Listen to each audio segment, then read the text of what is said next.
Hai, Assalamualaikum warahmatullahi wabarakatuh. Kembali lagi bersama Psikologi Receh, dimana info-info yang kita berikan adalah info-info yang biasa, sedikit mungkin tidak penting, namun mudah-mudahan itu bisa bermanfaat buat kalian semua. Baik, tema kita kali ini adalah tentang bully. Apa itu sebenarnya bully? Bagaimana macam-macamnya? Kenapa bisa terjadi pemicu tindakan bully? Apa aja jenis-jenisnya dan bagaimana solusinya jika kita ataupun saudara-saudara semua menghadapi tentang pembulian. Bully adalah salah satu tindakan ataupun kekerasan yang dilakukan oleh satu orang ataupun kelompok yang lebih kuat kepada orang yang lebih rendah, kepada orang yang lebih lemah. Tujuan bully itu apa? Tujuannya adalah untuk menyakiti seseorang sehingga orang itu mendapatkan kepuasan. Kemudian penyebab dari bully itu macam-macam. Biasanya pemicunya itu adalah masalah-masalah pribadi. Yang pertama adalah masalah pribadi diri si orang yang suka bully itu. Kenapa dia membuli? Karena ada masalah di dalam dirinya, misalkan masalah keluarga yang keluarganya itu disfungsional atau keluarganya itu ayah ibunya tidak sesuai dengan perannya. Si ayah mungkin berpisah dengan ibunya sehingga si anak itu mengalami gejolak permasalahannya sehingga ia tidak bisa menyelesaikan. Salah satunya adalah ia membuli orang lain untuk apa? Untuk memberikan kepuasan kepada dirinya sendiri. Pemicu yang kedua yaitu adalah karena si orang tersebut adalah korban dari bully. Ya, jadi dengan dia menjadi korban, akhirnya ia mengulang kembali apa yang sudah dilakukan oleh orang lain. Pemicu yang ketiga, kenapa bully itu bisa terjadi? Orang yang membuli itu biasanya iri kepada orang yang ia bully. Kenapa? Karena ia menginginkan sesuatu sedangkan ia tidak mendapatkan itu, sehingga ada rasa iri, rasa ketidakbisaan dia sehingga ia membuli orang yang mendapatkan sesuatu prestasi ataupun kenikmatan-kenikmatan yang lain, sehingga ia mudah membuli orang lain. Yang keempat, pemicu daripada bully itu adalah kurang empati seseorang, kurang peduli atau kurang merasakan perasaan orang lain. Ketika kita membuli orang, ketika kita menghina orang lain, ada rasa pekaan bahwa ketika kita menyakiti orang lain itu orang yang kita sakiti itu sakit gitu. Orang yang kita lukai itu hatinya terluka. Kurang adanya rasa empati sehingga ia seenaknya saja melakukan hal-hal yang bisa menyakiti orang lain. Pemicu yang kelima yaitu ingin mencari perhatian. Kenapa ia suka membuli baik verbal ataupun fisik yang lain? Karena ia ingin mencari perhatian, karena memang orang menganggap ia buruk atau orang menganggap selalu mengolok-olokkan dia, selalu menghina dia. Akhirnya dengan cara seperti itu ia bisa mencari perhatian dengan orang lain dengan cara ia membuli. Misalkan dia menendang, memukul gitu ya, tiba-tiba menendang, tiba-tiba memukul, atau tiba-tiba berucap dengan kata-kata kasar. Pemicu yang keenam yaitu sulit mengendalikan emosi. Jadi banyak sekali anak-anak yang sulit mengendalikan emosi, mengontrol emosinya, self controlnya itu kurang. Terkadang mudah sekali ketika terluka ataupun ketika sesuatu yang ia ingin ternyata tidak dapat, akhirnya salah satu pengekspresiannya itu adalah luapan-luapan emosi kepada orang lain. Tindakan-tindakan bully itu dilakukan secara terus-menerus, bukan hanya sekali saja, tapi secara terus-menerus kepada satu orang yang ia yang sampai orang yang ia sakiti itu terluka sampai ngerasa terzolimi seperti itu. Ya, jadi pembulian itu dilakukan secara terus-menerus, bukan sekali atau sekali saja. Baik, tadi ada pemicu, sekarang kita lihat dulu nih. Jenis-jenis bully itu apa aja. Jangan sampai ketika di sekolah, ketika anak kita bergaul di lingkungan, ataupun di mana saja anak kita ataupun siapapun, apa-apa dikategorikan bully, apa-apa dikategorikan anak saya sudah dibully, anak saya sudah dibully gitu ya. Padahal bisa saja itu suatu kesalahan, padahal itu bisa saja itu suatu pertahanan diri gitu ya. Oke. Apa saja sih sebenarnya jenis-jenis bully itu? Kita lihat ya. Yang pertama adalah jenis-jenis bully. Yang pertama adalah bully secara fisik.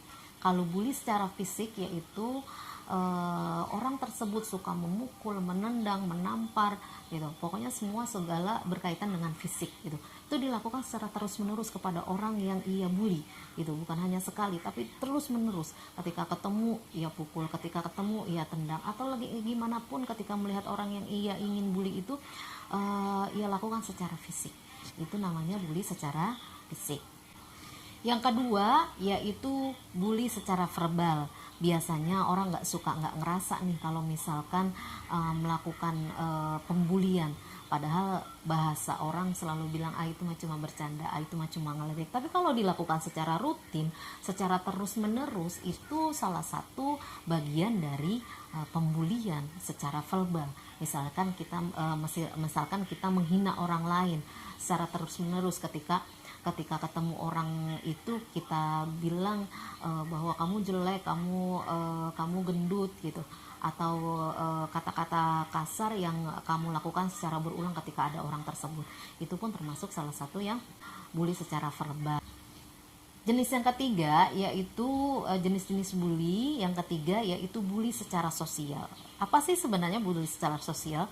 Bully sosial itu adalah memisahkan seseorang atau menjauhkan seseorang dari lingkungannya. Misalkan contohnya, nggak usah kita berteman sama dia yuk gitu, dia sendiri aja gitu. Di kelas misalkan dia mau berfitnah-fitnah yang membuat orang lain jadi tidak mau mendekat sama dia, memisahkan orang tersebut sehingga orang tersebut merasa terasing gitu ya. Itu bully secara sosial di lingkungan gitu ya, entah di lingkungan sekolah ataupun lingkungan teman permainannya gitu. Itu namanya bully secara sosial. Yang keempat yaitu cyberbullying. Sekarang banyak sekali karena zamannya memang zaman informasi, cyberbullying itu banyak sekali. Caranya cyberbullying itu apa? Yaitu membuat sesuatu di media sosial dengan kata-kata hinaan, kata-kata yang mengumpat, kata-kata yang menyakiti orang lain, kata-kata fitnah yang belum tentu kebenarannya seperti apa, entah di posting, di status ataupun di media sosial lainnya. Itu adalah salah satu jenis-jenis cyberbullying. Kenapa sih bullying itu tidak boleh dilakukan? Karena memang akan berefek kepada psikologi si orang yang dibully gitu ya. Jadi imbasnya nanti akan ke kejiwaan seseorang tersebut gitu. Sepanjang masa itu nanti akan terbawa terus. Kalau kita mau tahu sebenarnya apa sih efek-efeknya, nanti kita lihat dulu ya. Efek-efeknya itu, efek daripada bully itu apa saja. Yang pertama yaitu adalah masalah psikologi. Masalah psikologis kejiwaan si orang yang dibully gitu. Jadi ketika orang itu dibully, nanti efeknya itu akan ngerasa terancam. Dia takut, misalkan di sekolah nih dia dibully sama temannya, baik itu fisik ataupun verbal, itu biasanya anak itu enggan untuk masuk sekolah. Makanya kita sebagai orang tua, kita harus tahu kenapa kok anak saya tiba-tiba malah sekolah. Jangan-jangan gitu ya, jangan-jangan ada masalah sama temannya, jangan-jangan ada masalah sama gurunya gitu. Kita sebagai orang tua harus bijak dan harus berpikiran luas terhadap perilaku anak. Kenapa anak ini berperilaku seperti ini, kenapa dia sekarang menjadi murung, kenapa anak ini sekarang menjadi mudah cemas secara tiba-tiba gitu. Jangan-jangan anak kita itu adalah korban bully di lingkungan teman permainannya. Efek yang kedua yaitu gangguan tidur. Jadi ketika anak itu korban dari bully di tempat teman setempat permainannya, biasanya nanti kalau di rumah itu akan terbawa ke tidur. Dia jadi gelisah, dia jadi tidak nyaman, sering mengigau gitu tidurnya, sering meracau apapun yang dia ucapkan gitu.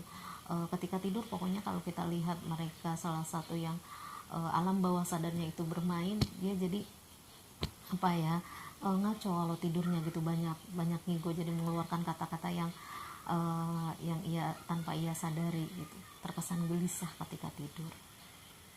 Yang ketiga, efek secara psikologi, yaitu tidak bisa menyatu dengan orang lain karena memang dia selalu dibully secara verbal, secara fisik, atau bully-bully yang lain. Jadi kepercayaan dirinya itu rendah, dia ngerasa hina, dia ngerasa tidak percaya diri, dia ngerasa tidak nyaman bergabung dengan lingkungan orang lain karena ia merasa ia tidak sempurna gitu ya. Jadi ketika ia bergabung dengan orang lain, bawaannya itu was-was, tidak mau, dia lebih baik, lebih nyaman dengan dunianya sendiri gitu.